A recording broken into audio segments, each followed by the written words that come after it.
देखिए ध्यान से, कल आप लोगों ने कर लिया था किसका, डायरेक्ट इनडायरेक्ट स्पीच के कुछ नियम कर लिए थे। आज की क्लास में फिर देखो जो हम आगे समझाने जा रहे हैं वो मैंने आपको बताया था। मैं आपको अब आज चीज़ें जो अपने अगले पार्ट में, यानी 15वां पार्ट होगा शायद, ये डायरेक्ट इनडायरेक्ट का ये दूसरा पार्ट है और ट्रांसफॉर्मेशन का ये 15वां पार्ट है, ठीक है। अब बहुत सारे नियम हम लोगों ने कल कर लिए, है ना, सीख भी लिया होगा आप लोगों ने। कुछ 3 नियम ऐसे बाकी हैं जो उनको आज बताना आवश्यक है, कौन कौन से, जिनके बाद हम अपने टाइप्स पे चले जाएंगे। टाइप्स मीन्स पहला टाइप यानी पॉजिटिव, नेगेटिव, फिर धीरे धीरे ऐसे बढ़ते जाएंगे। देखिएगा ध्यान से। तो अगर हो सके तो मेरे साथ साथ एक चार्ट बना लीजिए, बहुत इंपॉर्टेंट चार्ट है। तो सबसे पहले तो इस चार्ट को हम इस तरीके से डिवाइड कर देंगे ऐसे। देखिए क्या है चार्ट। अगला जो नियम है, अभी हमने कोई भी इस तरीके का सेंटेंस नहीं पढ़ाया है जो बच्चे सेंटेंस में जो है चले जाएं, सेंटेंस देखने लगे, ऐसा कुछ नहीं है। फिलहाल हम एक चार्ट बना रहे हैं जिसको आप इम्पॉर्टेंट मानिए, क्योंकि इसी से आपका सेंटेंस के बनाने के तरीके को हम जान सकते हैं। देखो ध्यान से, इधर आप एक छोटी सी हेडिंग डाल देंगे, क्या कि इधर हेडिंग पड़ेगी कौन सी, सेंटेंसेस, और इधर हेडिंग पड़ जाएगी हमारी कंजंक्शन, ठीक है। बहुत इंपॉर्टेंट है ये चीज़ें, ध्यान रखिएगा जो आज हम बताने जा रहे हैं आपको। सेंटेंस, कंजंक्शन, और इधर हम चेंजिंग को देखेंगे। चेंजिंग मीन्स किस तरीके से क्या चेंज होता है, तो ये चेंजिंग भी हमारे लिए इंपॉर्टेंट है, ये इस तरीके से हम देख लेंगे, ठीक। क्या चेंजिंग होती है, कैसे होती है, ये देखना है। क्लियर है? देखो अच्छा फटाफट। तो नंबर 1, सबसे पहले अगर बाय चांस हम डायरेक्ट इनडायरेक्ट बना रहे हैं और हमें अपने इन्वर्टेड कॉमा के अंदर यानी रिपोर्टेड स्पीच के अंदर अगर कोई सेंटेंस पॉजिटिव मिल जाता है, पॉजिटिव मीन्स सकारात्मक वाक्य मिल जाता है, तो लिखा हुआ है when sentence is positive. When sentence is positive, अगर सेंटेंस हमारा कैसा हो, पॉजिटिव हो। पॉजिटिव मीन्स सकारात्मक वाक्य अगर लिखा हुआ है किसमें, डायरेक्ट स्पीच की रिपोर्टेड स्पीच में, अगर हमारा सेंटेंस कैसा है, पॉजिटिव है, तो हमेशा ध्यान रखिएगा कंजंक्शन कौन सी लगाई जाती है, दैट लगती है। यानी कॉमा, इन्वर्टेड कॉमा हटाकर जो हम कंजंक्शन लगाते हैं उसमें कौन सी कंजंक्शन लगाई जाती है, तो दैट कंजंक्शन लगाई जाती है। और यहाँ पर चेंजिंग कैसे होती है, तो अगर यहाँ पर आपको मिल जाए से टू, तो इसको किस में चेंज कर दिया जाता है, टेल में। अगर आपको यहाँ पर शब्द मिल जाए सेज टू, तो इसको चेंज कर दिया जाता है टेल्स में। किस में, टेल्स में चेंज कर दिया जाता है, ठीक है, ध्यान रखिएगा, ये टेल्स हो जाता है। और अगर आपको यहाँ पर शब्द मिल जाए सेड टू, तो इसको चेंज कर दिया जाता है टोल्ड में, ये बात ध्यान रखिएगा। और अगर बाई चांस कभी से आ जाए तो से को से ही रहने देते हैं, सेज आ जाए तो सेज को सेज ही लिखा रहने देते हैं। ऐसे ही अगर सेड आ जाए तो सेड को फिर सेड ही रखते हैं, इसे चेंज नहीं करते हैं, ठीक, ध्यान रखिएगा। अगर टू प्रीपोजिशन लगी हुई है तो इनमें चेंज किया जाता है, यानी टेल, टेल्स और टोल्ड में। इसी तरीके से सेकंड अगर हम अपना सेंटेंस देखें तो फिर वो कौन सा हो जाएगा, वो होगा नेगेटिव। तो यहाँ पर लिखा हुआ है व्हेन सेंटेंस इज नेगेटिव, जब कैसा हो सेंटेंस, जब सेंटेंस कैसा हो भैया, नेगेटिव हो, तब कैसी कंजंक्शन आती है, तो हमेशा ध्यान रखना दैट कंजंक्शन आती है। और इस तरीके से हम इसको चेंज करते हैं कि से टू को टेल में चेंज कर दिया जाता है, सेज टू को टेल्स में चेंज कर दिया जाता है, ऐसे ही सेड टू को किसमें चेंज कर दिया जाता है, टोल्ड में चेंज कर दिया जाता है, ठीक है, ध्यान रखना। अगर से मिलेगा तो से ही रखना पड़ेगा, सेज मिलेगा तो सेज ही रखना पड़ेगा, और सेड मिलेगा तो सेड ही रखना पड़ेगा, इसमें किसी भी प्रकार की कोई चेंजिंग नहीं होती है। आशा करता हूँ आपको ये चीज़ें समझ में आ गई होंगी। साथ साथ अगर नोट कर लिया है, कर लिया सबने, इधर भी जो कर रहे हैं वो कर लें, और इसके बाद हम सेकंड वाला बताएं, इसको कर लो नोट फटाफट।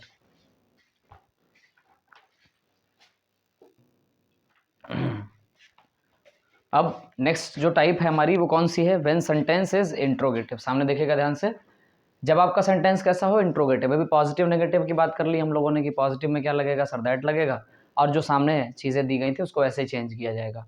नेगेटिव में भी सेम था, ठीक है, दैट ही कंजंक्शन था ये। यहाँ पर थोड़ा सा वेरिएशन है। मैंने आपको कहा था कि हम दो प्रकार के इंट्रोगेटिव देखेंगे, एक स्टार्टिंग विद हेल्पिंग वर्ब, दूसरा कौन सा, स्टार्टिंग विद क्वेश्चन वर्ड। देखो ध्यान से, लिखा हुआ है when sentence is interrogative but starting with helping verb. आपका सेंटेंस कैसा हो, अगर आपका सेंटेंस कैसा है, प्रश्नवाचक है, यानी प्रश्न पूछने का कार्य किया जा रहा है, लेकिन उसकी जो शुरुआत है वो किससे हो रही है, हेल्पिंग वर्ब से हो रही है, जैसे आर यू प्लेइंग हॉकी, इस तरीके से, ठीक है, ये लिखा हुआ है। तो फिर हम उसको कैसे चेंज करते हैं, समझिएगा ध्यान से।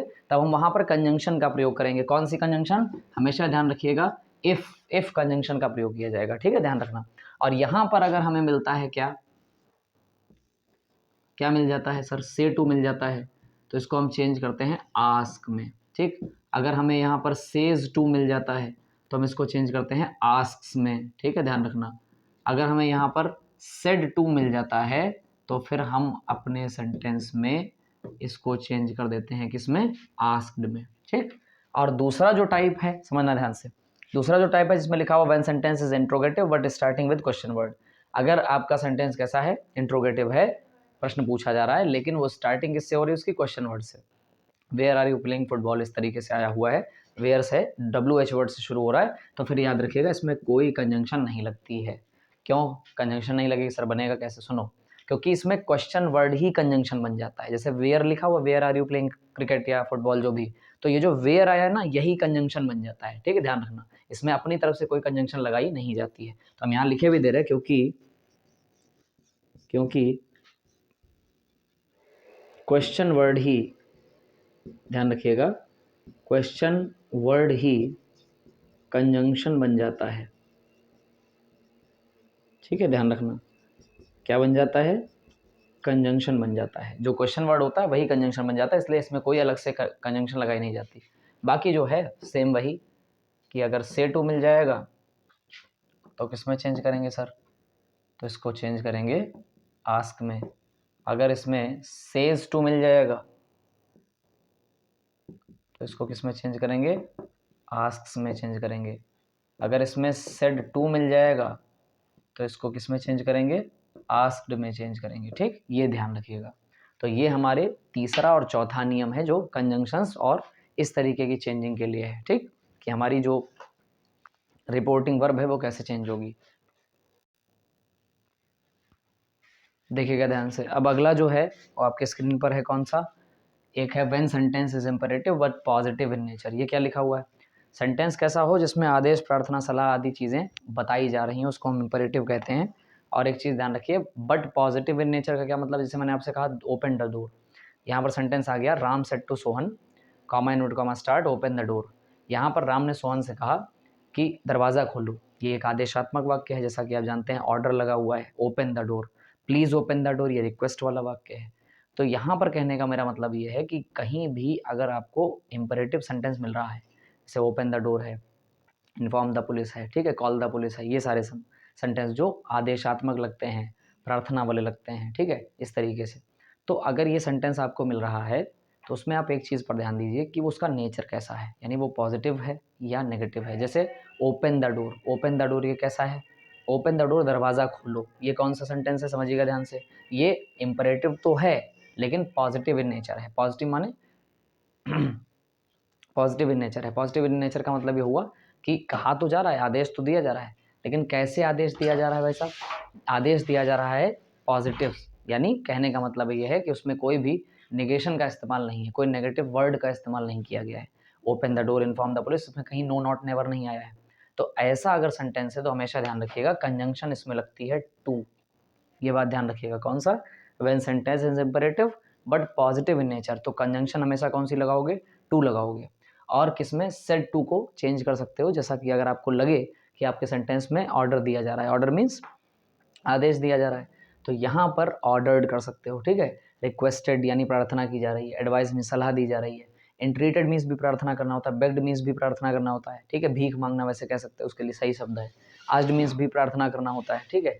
कमांडेड मीन्स अधिकार पूर्वक किसी पर काबू करना या आज्ञा या अधिकार, इस तरीके से वो कमांडेड होता है। वार्न मीन्स चेतावनी देना होता है, इम्प्लोर्ड मीन्स भी प्रार्थना करना होता है, थ्रेटन मीन्स धमकी देना होता है, और परसुएडेड मीन्स विश्वास दिलाना होता है। तो ये सारे सेंटेंस आपके नेचर के अकॉर्डिंग, यानी जो भी सेंटेंस में टेंस दिया होगा उसके अकॉर्डिंग आपको मिलेंगे।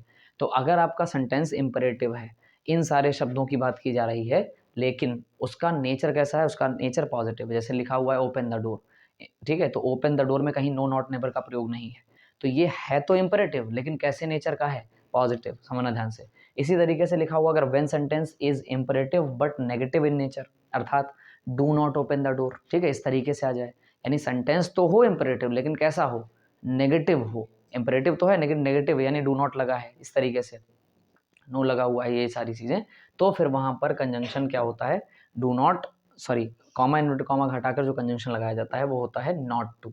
इसमें हमेशा टू लगेगा, इसमें हमेशा नॉट टू लगेगा।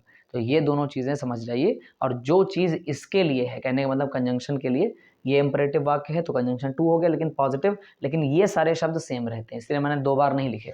इस पूरी चार्ट में देखिएगा ध्यान से, अगर आपको डू नॉट मिल जाता है यानी ऐसा लगता है कि नेगेटिव नेचर है, नेगेटिव नेचर है तो बेटा ध्यान रखना क्या, कि इसमें नॉट टू लगाएंगे, और पॉजिटिव नेचर का इंपरेटिव वाक्य है तो फिर क्या लगाएंगे, टू लगाएंगे, लेकिन ये जो सेड टू को चेंज कर रहे हैं ये सेम रहता है, ठीक है, ये चीज़ ध्यान रखिएगा, इसमें और कुछ बदलता नहीं है। इसीलिए मैंने केवल उतना ही लिखा जितना आपको इस चीज़ की ज़रूरत है कि हमारे सेंटेंसों में क्या क्या आ सकता है। अब हम इसके नेक्स्ट टाइप पर चलते हैं, जो कौन सा है, ऑप्टेटिव सेंटेंस वाला है, ठीक है।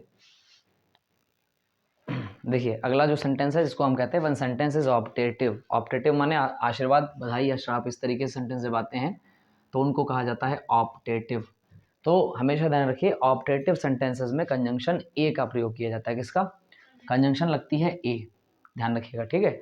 और यहाँ पर जो सेट टू आता है उसको चेंज किया जाता है किसमें, अगर कभी बाई चांस आपको बधाई दी जा रही है किसी चीज़ की, तो हम सेट टू को चेंज करते हैं विज्ड में।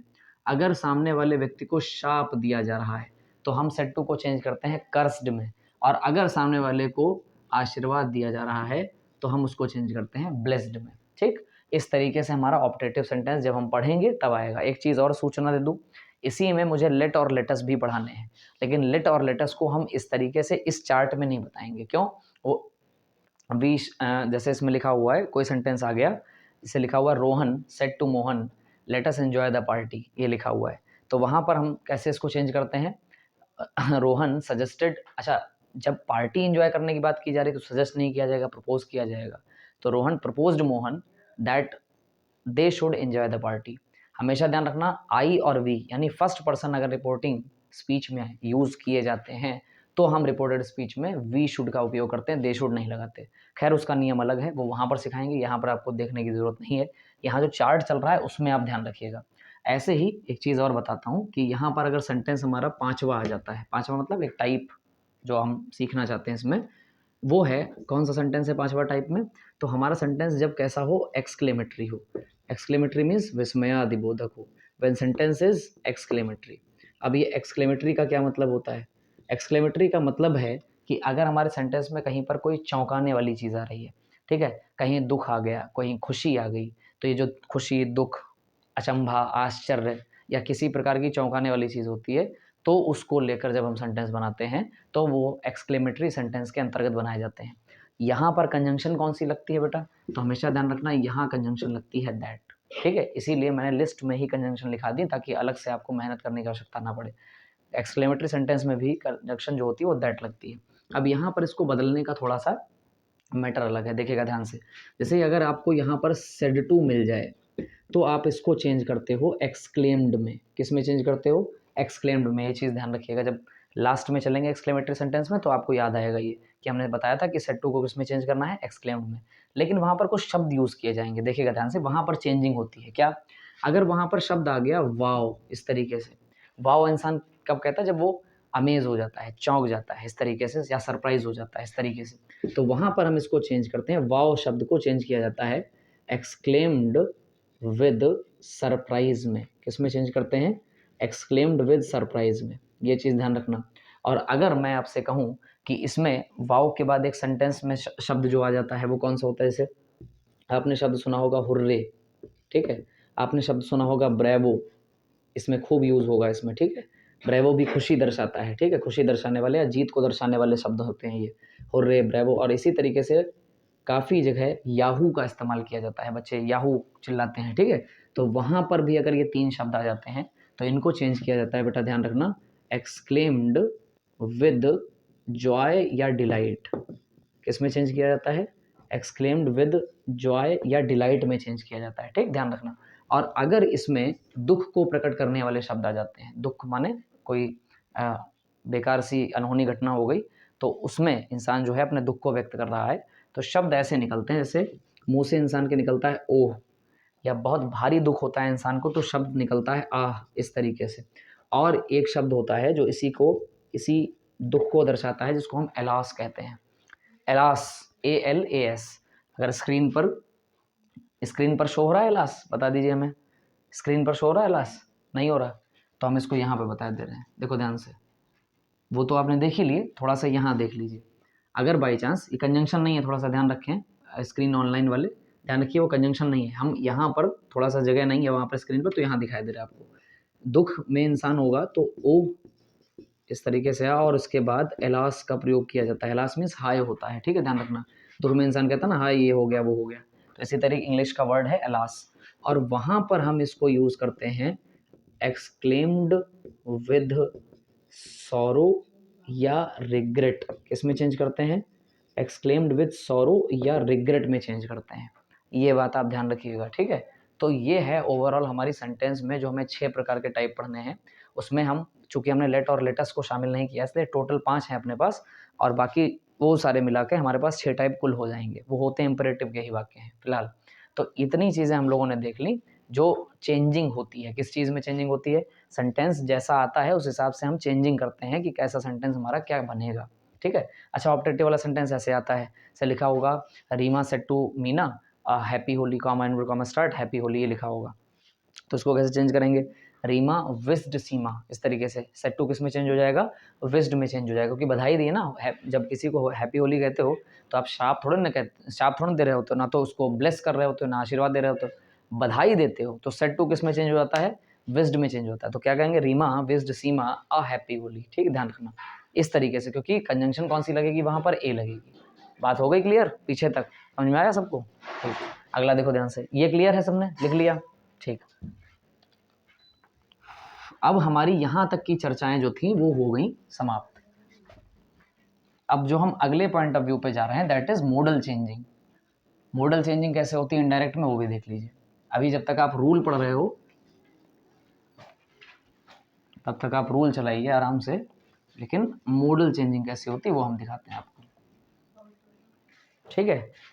अब जैसे सेंटेंस के 6 टाइप, इनमें कैसे चेंजिंग होगी वो देख लिया हम लोगों ने। अभी हम आपको बताएंगे कि कहाँ कहाँ पर जैसे आदत सत्य तुलना का समावेश हो जाता है, तो रिपोर्टेड स्पीच के टेंस को चेंज नहीं किया जाता है। ऐसे बहुत सारी चीज़ें हैं जो पहले नियमों पर ही आधारित हैं। इनडायरेक्ट में सबसे बड़ी चीज़ है कि अगर आपने 3 दिन 4 दिन अच्छे से, अभी पार्ट 2 चल रहा है, 3rd पार्ट तक या 4th पार्ट तक जहाँ भी लगेगा, पहले नियम देख लेंगे। नियम जब कंसीडर हो जाते हैं सबको, तो जब हम पहला टाइप पढ़ाएंगे तो सबको समझ में आएगा, अच्छा हाँ ये सर ने वहाँ पढ़ाया था, वो चीज़ें यहाँ यूज़ हो रही हैं, ठीक। तो मॉडल चेंजिंग कैसे होती है तो समझना ध्यान से। फ्यूचर में और प्लस मॉडल में, हमने ये बात कल वाले पार्ट में भी कही थी कि फ्यूचर का विल वुड में चेंज हो जाता है, शैल का शुड हो जाता है। इसी प्रकार कुछ अन्य मॉडल वर्ब्स होती हैं जिनको हमें चेंज करना है। देखिए ध्यान से, एक साथ लिस्ट बना लेते हैं पूरी, देखो ध्यान से। अब इसके बाद मॉडल चेंजिंग देख लीजिए ध्यान से, कैसे मॉडल चेंज होते हैं, इनको कैसे चेंज किया जाता है। कल ही ये वाली शायद बात कल वाले पार्ट में हो गई थी, छोटे अमाउंट में बात की थी हमने। देखिएगा ध्यान से किस तरीके से यहाँ पे लिखा हुआ है मॉडल चेंजिंग। अगर कोई मॉडल मिल जाता है, अधिकतर इसमें ऑट टू वगैरह का प्रयोग नहीं है, समझना ध्यान से। ऑट टू वगैरह इसी तरीके से प्रयोग किया जाता है, उसमें कोई चेंजिंग नहीं होती है।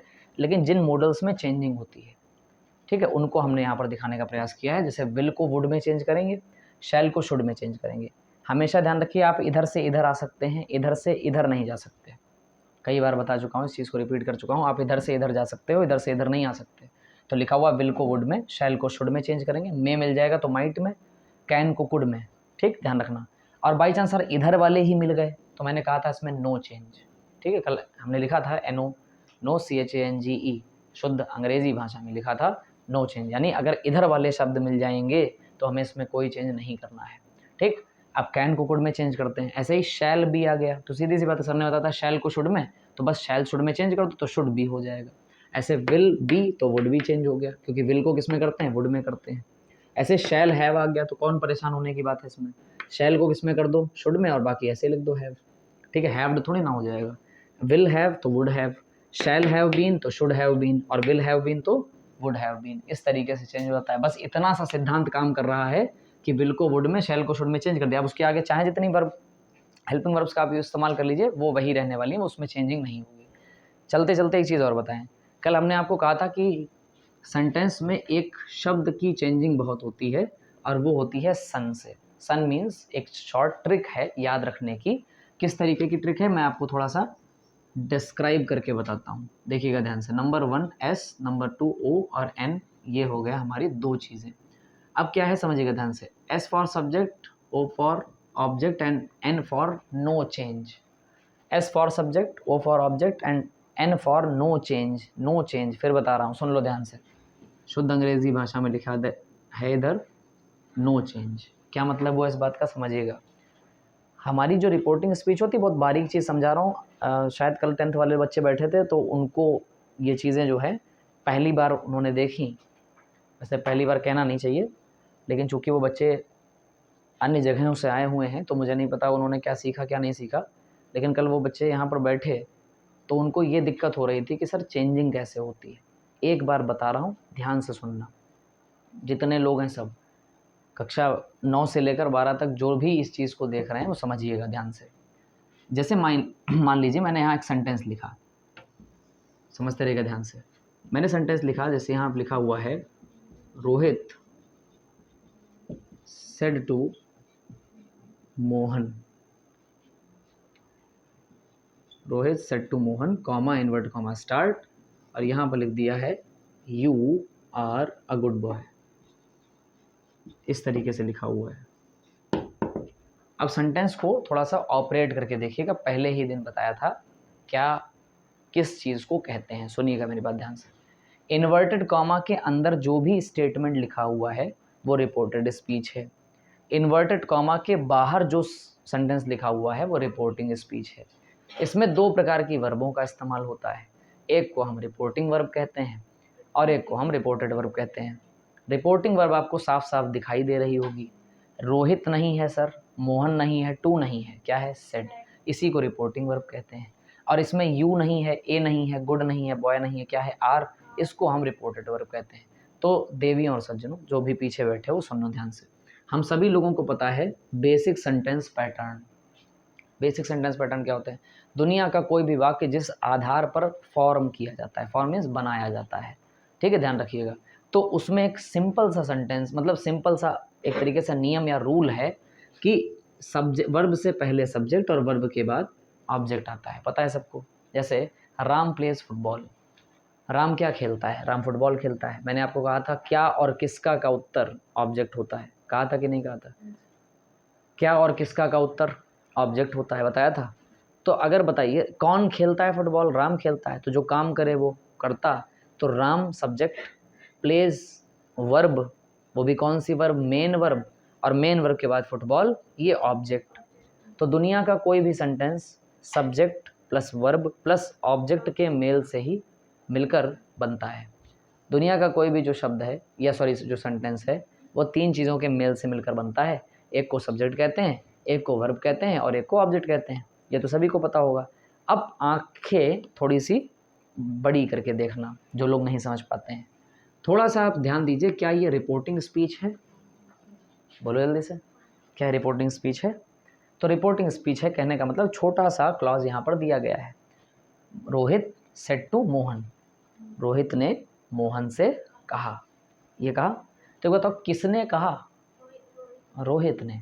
कहने का काम किसने किया, कहने का काम किसने किया, रोहित ने किया ना, बस। तो जो काम करे वो करता। और जो सेड है ये स्वयं भी वर्ब है। अब इससे फर्क नहीं पड़ता वो किसकी वर्ब है, रिपोर्टेड है, रिपोर्टिंग है, उससे मतलब नहीं, वर्ब है, बात खत्म। अब अपने आप से पूछिए रोहित ने किससे कहा, आपको पता है, मैंने बताया था ऑब्जेक्ट दो चीज़ों से नापा जाता है, एक तो क्या, किसका, किसकी, किसको, किससे, ये सारी चीज़ें इसमें आती हैं। तो ये मोहन हमारा क्या हो गया, ऑब्जेक्ट हो गया।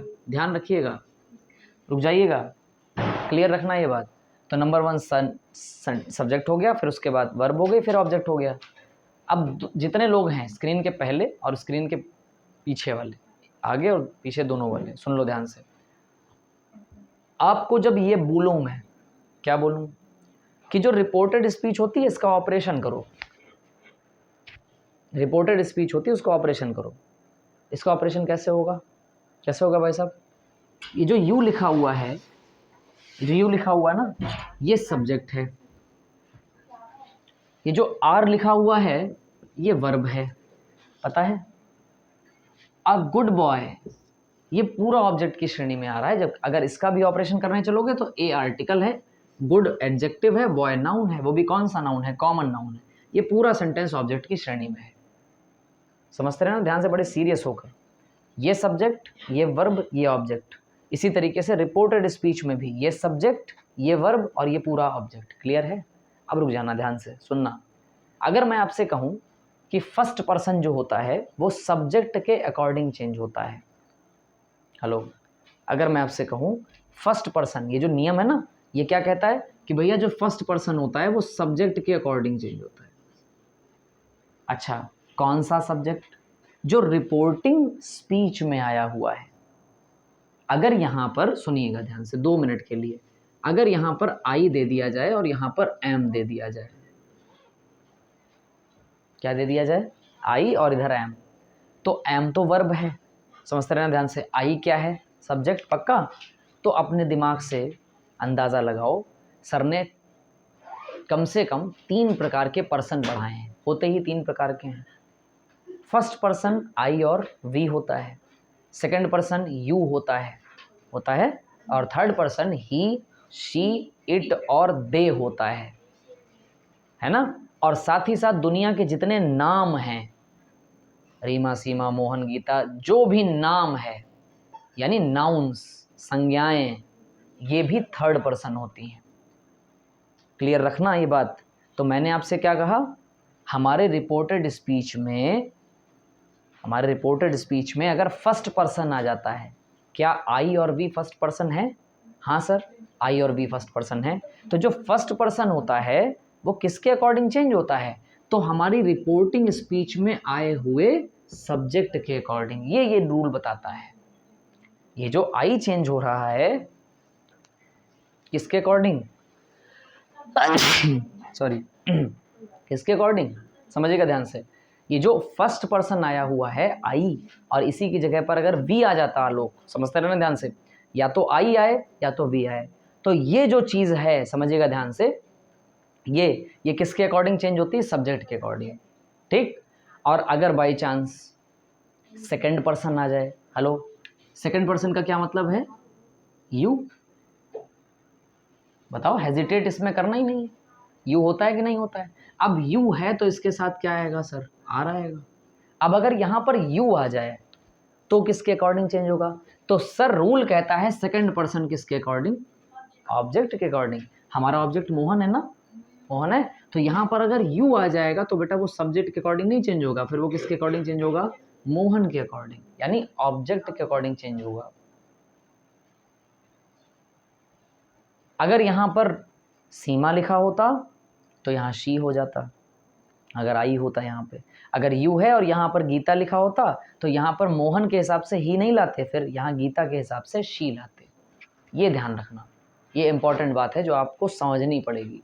और बाई चांस यहाँ पर कोई थर्ड पर्सन ही आ जाए, थर्ड पर्सन 4 होते हैं सर, या तो ही, या तो शी, या तो इट, या तो दे, या पांचवा दुनिया का कोई भी नाम। जैसे अगर यहाँ पर ही आ जाए, आकाश समझते रहिएगा, अगर यहाँ पर ही आ जाए तो सर ने कहा था थर्ड पर्सन में क्या होता है बेटा? नो चेंज होता है, अर्थात ही को हम चेंज नहीं करेंगे, ना तो इसके अकॉर्डिंग ना तो इसके अकॉर्डिंग। ऐसे ही अगर यहाँ पर बाई चांस शी आ जाए तो सर शी भी एक थर्ड पर्सन है। बताओ हाँ या ना? शी भी थर्ड पर्सन है। आप थोड़ा सा ध्यान दीजिए इधर को, अगर मैं सर्कल बनाऊं तो फर्स्ट पर्सन आई और वी होता है, ये कैसा पर्सन है? फर्स्ट। यू कैसा है? ये सेकंड पर्सन है। और सभी लोगों को पता है ही, शी, इट और दे, और दुनिया की जितनी भी नाम है, किसी व्यक्ति, वस्तु, स्थान या भाव के नाम को संज्ञा कहते हैं। नाम को संज्ञा कहते हैं। दुनिया का कोई भी नाम, अगर नाम आ जाता है यहाँ पर, तब ये कौन सा पर्सन हो जाता है? Third person. तो सर ने कहा फर्स्ट पर्सन आ जाए अगर यहाँ पर, तो किसके अकॉर्डिंग चेंज होगा? तो किसके अकॉर्डिंग चेंज होगा? सब्जेक्ट के अकॉर्डिंग। सेकंड पर्सन आ जाए तो किसके अकॉर्डिंग? ऑब्जेक्ट के। और बाई चांस यहाँ पर अगर थर्ड पर्सन आ जाए, इट आ जाए, सर क्या इट थर्ड पर्सन नहीं है? तो इसमें कोई चेंज नहीं होगा। अगर यहाँ पर बेटा दे आ जाए तब भी कोई चेंज नहीं होगा। और यहाँ पर अगर कोई नाम आ जाए, जैसे यहाँ पर रोहन आ जाए, तब भी इसमें कोई चेंज होने वाला नहीं है। ये नियम समझाता है। ऑफलाइन ऑनलाइन दोनों बैठे हुए समझें इस बात को। फर्स्ट यहाँ पर लिखा हुआ है, ये फर्स्ट पर्सन सब्जेक्ट के अकॉर्डिंग ऐसे चेंज होता है, सेकंड पर्सन ऑब्जेक्ट के अकॉर्डिंग इस तरीके से चेंज होता है, और थर्ड पर्सन आ जाए तो इसमें कोई चेंजिंग नहीं होती है। ये समझना है आपको। और ये मॉडल समझने हैं कि मॉडल इस तरीके से चेंज हो गए। अब लास्टली क्या हम पढ़ने जा रहे हैं? हमारे नियम समझिएगा ध्यान से। लास्टली माने अंततः हम क्या पढ़ने जा रहे हैं कि अब हम देखेंगे कि एडवर्बियल की चेंजिंग कैसे होती है। यहाँ तक अगर आपको समझ में आ गया है कैसे चेंज होगा, समझना मेरी बात ध्यान से बेटा। अगर यहाँ पर फर्स्ट पर्सन आ जाएगा काजल, तो क्या होगा? फर्स्ट पर्सन सब्जेक्ट के अकॉर्डिंग। यहाँ पर अगर सर सेकंड पर्सन आ जाएगा तो सेकंड पर्सन ऑब्जेक्ट के अकॉर्डिंग। और सर अगर यहाँ पर थर्ड पर्सन आ जाएगा तो थर्ड पर्सन में कोई चेंज होने वाला नहीं है। ये ध्यान रखना है। अब जिन बच्चों को पर्सन्स में दिक्कत हो, अब मुझे नहीं पता, इधर तो खैर विद्वान लोग बैठे हैं, अब उधर जो लोग हैं समझिएगा ध्यान से, अब हमें नहीं पता वो कितने हैं, तो समझिएगा जो भी लोग इस चीज़ को देख रहे हैं उनके लिए पर्सन्स भी एक बार बता दे रहे हैं। जो बच्चे पर्सन्स को नहीं जानते वो पर्सन के चार्ट को भी उतार लें, बड़ा इंपॉर्टेंट है ये चार्ट। क्या कि सर इधर हम लोग क्या लिखेंगे? पर्सन्स को लिखेंगे, ठीक है। इधर हम लोग पर्सन्स को लिख देंगे कि पर्सन्स क्या क्या होते हैं, समझते रहिएगा ध्यान से। पर्सन्स को लिखने के बाद, पर्सन्स को लिखने के बाद ध्यान दीजिए यहाँ पे कितने पर्सन है अपने? सर 3 पर्सन है। कौन कौन से? First person, second person, third person. एक तरफ हमने यहाँ पर हेडिंग डाली सब्जेक्टिव केस। क्या हेडिंग पड़ी है? Subjective case. अगर मैं आपसे पूछूं हमारी सेकंड हेडिंग क्या होगी? Objective case. और थर्ड हमारी हेडिंग जो होगी वो होगी पजेसिव केस। और पजेसिव भी 2 भागों में बंटता है, सुन लीजिए पीछे तक। इसको 2 भागों में बांटा जाता है। एक होता है पजेसिव एडजेक्टिव और एक होता है पजेसिव प्रोनाउन। एक बार ध्यान दीजिएगा इधर जो हम समझाने जा रहे हैं। अगर मैं आपसे कभी भविष्य में पूछूं कि मुझे बताइए फर्स्ट पर्सन कौन कौन से होते हैं, तो आप कहेंगे सर आई होता है और वी होता है। अगर मैं आपसे पूछूं आई का ऑब्जेक्टिव केस क्या होता है, तो हमेशा ध्यान रखिएगा आई का ऑब्जेक्टिव केस मी होता है और वी का ऑब्जेक्टिव केस अस होता है। अगर मैं आपसे पूछूं आई का पजेसिव एडजेक्टिव क्या होता है, तो आप कहेंगे सर पजेसिव एडजेक्टिव होता है माई। और मैं आपसे पूछूं कि आई का पजेसिव प्रोनाउन क्या होता है, तो आप कहेंगे सर माइन होता है।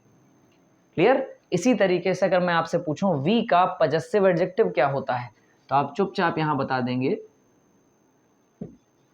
क्या बता देंगे कि सर अवर होता है। और अगर मैं आपसे पूछूं वी का पजेसिव प्रोनाउन केस क्या होता है, तो हमेशा ध्यान रखिएगा आर्स होता है, यानी अवर्स।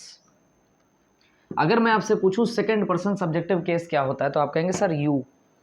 और मैं आपसे पूछूं ऑब्जेक्टिव केस यू का क्या होता है, तो आप कहेंगे सर यू। क्लियर है? ये दोनों सेम रहते हैं। लेकिन अगर मैं possessive adjective case second person का पूछ लूं तो आप कहेंगे सर योर। और अगर मैं आपसे पजेसिव प्रोनाउन केस पूछ लूं तो आप कहेंगे योर्स। ऐसे ही अगर मैं आपसे कहूं थर्ड पर्सन सब्जेक्टिव केस क्या होता है, तो आप कहेंगे ही का ही ऑब्जेक्टिव केस क्या होता है। हमेशा ध्यान रखना, बहुत सारे बच्चे गड़बड़ी करते हैं, वो बार बार मुंह से निकालते हैं हिज हिज हिज हिज। नहीं होता, हिज पजेसिव केस होता है, हिम होता है। ही का सब्जेक्टिव केस ही है और ऑब्जेक्टिव केस हिम होता है। और इसके बाद जो हमारा पजेसिव केस निकलता है जाकर, वो क्या निकलेगा? 2 तरीके से। इसका पजेसिव एडजेक्टिव केस भी हिज होता है और इसका पजेसिव प्रोनाउन केस भी हिज ही रहता है। यहाँ पर देखेंगे तो हमारा सब्जेक्टिव केस अगला कौन सा है? शी। और शी का ऑब्जेक्टिव केस हमेशा ध्यान रखिएगा हर हो जाता है। हर के पजेसिव एडजेक्टिव में जब आप जाएंगे तो आपको हर ही मिलेगा, और जब इसके प्रोनाउन केस में जाएंगे आप तो आपको हर्ष मिलेगा, इसका हर्ष हो जाता है। इट का हमेशा ध्यान रखिएगा, इट का सब्जेक्टिव केस भी इट रहता है, इट का ऑब्जेक्टिव केस भी इट रहता है, इट का जो एडजेक्टिव केस है समझिएगा ध्यान से वो इट्स हो जाता है, और इट का पजेसिव प्रोनाउन केस कोई नहीं होता, कोई नहीं माने होता ही नहीं, इसलिए हमने क्रॉस लगा दिया है। इसके बाद यहाँ पर अगर मैं कहूँ दे, तो दे का ऑब्जेक्टिव केस क्या हो जाता है, देम हो जाता है। दे का पजेसिव एडजेक्टिव केस क्या हो जाता है, तो हमेशा ध्यान रखिएगा देयर हो जाता है, और पजेसिव प्रोनाउन केस क्या हो जाता है, तो देयर्स हो जाता है। अब बहुत सारे बच्चे कहेंगे सर अभी तो आपने बताया था थर्ड पर्सन में नाम भी आते हैं। हाँ, हमेशा ध्यान रखिए, एक चीज़ और बता देता हूँ इसमें से ताकि आप लोग ये गलती ना करें। अब जैसे यहाँ पर लिखा हुआ है थर्ड पर्सन में ही नेम आ जाए, कोई नेम आ जाए, जैसे रमेश आ गया यहाँ पे, तो अब रमेश को जब रमेश में बदल रहे हैं ऑब्जेक्टिव केस, तो इसको रमेश में ही चेंज करते हैं। हमेशा ध्यान रखिएगा, नाम की कभी कोई चेंजिंग हुआ नहीं करती, नाम हमेशा ऐसे ही रहते हैं, लेकिन जो ये पर्सन वाले चार्ट होते हैं ये चेंजिंग आपके अंदर, मतलब ये इसकी जानकारी आपको होनी चाहिए। अब मैं भविष्य में कभी आपसे पूछना होगा कि इनको चेंज करने से हम किस तरीके से अपने सेंटेंस उसको चेंज करेंगे या बनाएंगे, तो इन पर रूल लगेगा कौन सा, SON, ठीक, ये रूल है। तो first person, second person, third person, तो फर्स्ट पर्सन सब्जेक्ट के अकॉर्डिंग, सेकंड पर्सन ऑब्जेक्ट के अकॉर्डिंग, और थर्ड पर्सन में किसी प्रकार का कोई चेंज नहीं होता, जैसे दिए हैं ये वैसे ही लिखे रहते हैं, ठीक है, ध्यान रखना। ये इनडायरेक्ट के अन्य रूलों में ये बात थी। और लास्टली जाते जाते अगर मैं बात करना चाहूँ किस पर, एडवर्बियल्स पर, तो केवल मुझे 5 मिनट का समय लगेगा एडवर्बियल्स को समझाने में। तो अब एडवर्बियल्स देखते हैं क्या होते हैं। देखिए अब लास्ट वाली आपकी हेडिंग बची हुई है कौन सी, कि जिसमें डायरेक्ट इनडायरेक्ट में क्या होता है कि एडवर्बियल की चेंजिंग होती है। एडवर्बियल माने कब, कहाँ, क्यों, कैसे, ठीक है, आई रिपीट, कब, कहाँ, क्यों, कैसे, यानी when, where, why and how, इन 4 चीज़ों का उत्तर दिया जाता है तो उसको हम एडवर्बियल कहते हैं। अब डायरेक्ट सेंटेंस में अगर हमारे पास ये शब्द आ जाएंगे तो हम किस में चेंज करेंगे, इसकी लिस्ट आपके सामने है। मैं फिर बता दूं, आप इधर से इधर आ सकते हैं, इधर से इधर नहीं जा सकते, इस बात को मैं रिपीट कर रहा हूं बार बार। लिखा हुआ अगर डायरेक्ट सेंटेंस में दिस नाम के शब्द का प्रयोग हो जाए, किसी भी प्रकार से हो, दिस डे, दिस वॉच, ये सारी चीज़ें, ये नहीं कि केवल दिस मिलेगा तो दैट में चेंज करेंगे, ऐसा नहीं है। This day, this watch, this night, फलाने मगर जो भी आ जाए तो दिस के साथ दैट का ही प्रयोग होगा। दिस चेंज कर दिया जाएगा दैट में, यानी दैट वॉच हो जाएगा, दैट नाइट हो जाएगा, दैट डे हो जाएगा, इस तरीके से। तो दिस को दैट में, दीज को दोज में, आगे हियर को देयर में चेंज कर देते हैं, हेंस को देंस में, नाउ को देन में, ठीक, ध्यान रखना, 10 को सो में, ठीक है, टुडे को दैट डे में चेंज करते हैं, टू नाइट को, जैसे टुडे को चेंज किया ना दैट डे में, इसी तरीके से टू नाइट लिखा हुआ है तो दैट नाइट हो गया। दिस डे, तो दिस आया था तो दिस में क्या हो जाएगा, दैट, तो this day that day, this watch that watch, this bag that bag, इस तरीके से। दिस नाइट, ऐसे ही that night, this morning that morning, this evening that evening, इस तरीके से, है ना। ये बार बार बताने की जरूरत नहीं कि हम पूरी लिस्ट बनाएं, ये चीज़ें आप मौखिक सुन सकते हो, उसको समझ सकते हो। इसके बाद अगर कहीं एगो आ गया तो उसको बिफोर या अर्लियर, जब 2 ऑप्शन दिए जाएं तो किसी एक में, नहीं पेपर में दोनों बना के चले आ रहे हैं, ये गलत है। तो एगो को या तो बिफोर में या तो अर्लियर में चेंज करना है। ऐसे अगर आपको टुमारो मिल जाए तो टुमारो में याद रखिएगा क्या क्या 3 चीज़ें हो सकती हैं। नंबर 1, द नेक्स्ट डे में चेंज कर सकते हो, द फॉलोइंग डे में चेंज कर सकते हो, ऑन द मोरो में चेंज कर सकते हो, ठीक है, ध्यान रखना, ऑन द मोरो, ये भी इसको चेंज किया था टुमारो को। इसी तरीके से अगर बाई चांस यस्टरडे मिल जाए, ठीक है, वो रोक लीजिए, इसको थोड़ी देर बाद समझाते हैं, साथ में लास्ट के साथ समझाएंगे। यस्टरडे अगर मिल जाए तो समझते रहिएगा ध्यान से, द प्रीवियस डे में चेंज कर सकते हैं। ऐसे ही अगर आपको प्रीवियस डे याद नहीं आता है तो आप द डे बिफोर में चेंज कर लीजिए, दोनों में से किसी एक में, दोनों में नहीं, द प्रीवियस डे में या द डे बिफोर में यस्टरडे चेंज होता है। ऐसे ही एक शब्द आ जाए जैसे by chance the day before yesterday, यानी बीते हुए परसों की बात की जाए, ठीक है, ध्यान रखिएगा, ये जो लिखा हुआ है, अब आप सबको पता है यस्टरडे यानी बीता हुआ कल, टुमारो मीन्स आने वाला कल, तो लिखा हुआ है द डे बिफोर यस्टरडे, यानी वो दिन जो यस्टरडे के पहले था, वो परसों ही तो हुआ, कौन सा वाला परसों, जो बीत चुका है। आज जैसे कौन सी तारीख है, आज आपकी 25 तारीख है, तो 25 आज है, बीते हुए कल में कल वाली कौन सी तारीख थी, 24, और उससे पहले 23, तो 23 तारीख की अगर बात की जा रही है तो उसको किस में चेंज करेंगे? 2 डेज बिफोर में। 2 दिन पहले की बात तो है, आज और कल मिलाकर 2 दिन पहले की, तो इसलिए 2 डेज बिफोर में। क्लियर? ऐसे ही द डे आफ्टर टुमारो, यानी जो आने वाला कल है ना, उसके बाद की बात की जा रही है, यानी आने वाले परसों की बात की जा रही है, तो क्या करेंगे? इन 2 डेज टाइम, इस तरीके से। इसमें नहीं चेंज होता है इस तरीके से बिफोर, तो आप लगा दो आफ्टर, नहीं, इसमें चेंज होता है इन 2 डेज टाइम। ठीक, आगे सुनिएगा ध्यान से। अब यहां पर ध्यान देना, 2 चीजें हैं, एक साथ समझाएंगे, थोड़ी सी बड़ी हैं, समझिएगा ध्यान से।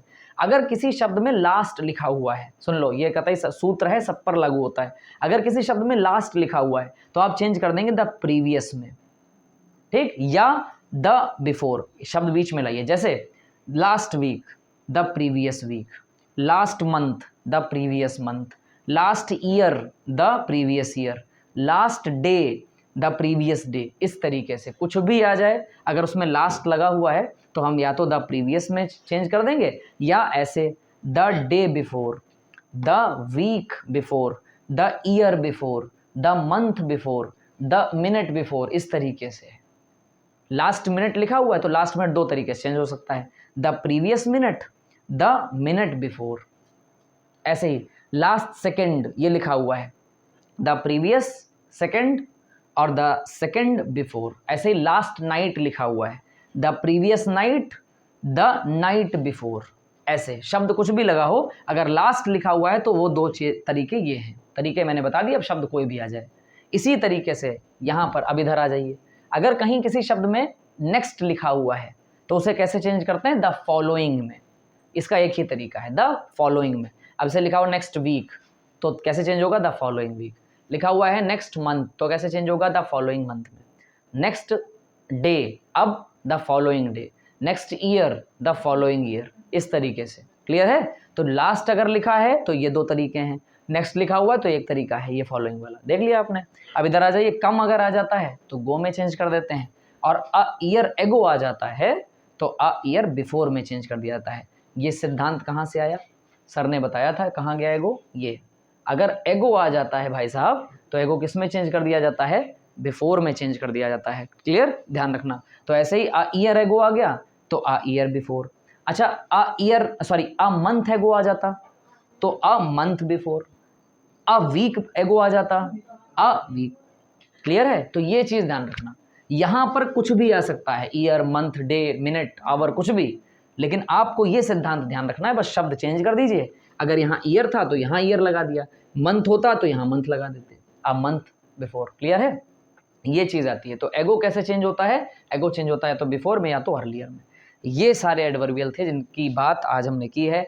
अब कल से आपको कोई ऐसा रूल जो हमें लगेगा कि इंपॉर्टेंट है, जैसे वो वाला जो बताता है कि कहाँ कहाँ रिपोर्टेड स्पीच में जो रिपोर्टेड स्पीच का टेंस है वो चेंज नहीं होता, वो बताने के बाद कल से हम नेक्स्ट पार्ट में अपने सेंटेंसेस को शुरू कर देंगे।